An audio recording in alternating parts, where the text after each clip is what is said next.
one thing that you have to pay attention to when you do short hair is the person's head shape. A lot of people have different size occipital bones. Their skull could be bigger back here versus smaller. So before I started, something that I did off camera, which I should have explained, is I actually take my hands and I feel what the skull, what his head feels like. If there's bumps, some people have a lumpy head.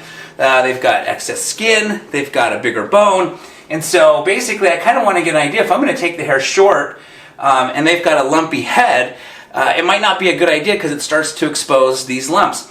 Occasionally you'll see people that have lumps kind of back here, and so one of the things that I like to do is just kind of feel what the head shape feels like, feel how heavy or how big the bone is back here, if there's a bone right here, and I'll just take a second and kind of just, if you can imagine a blind person feeling, you'll occasionally see blind people feel people's faces so they can get an understanding of what that person looks like.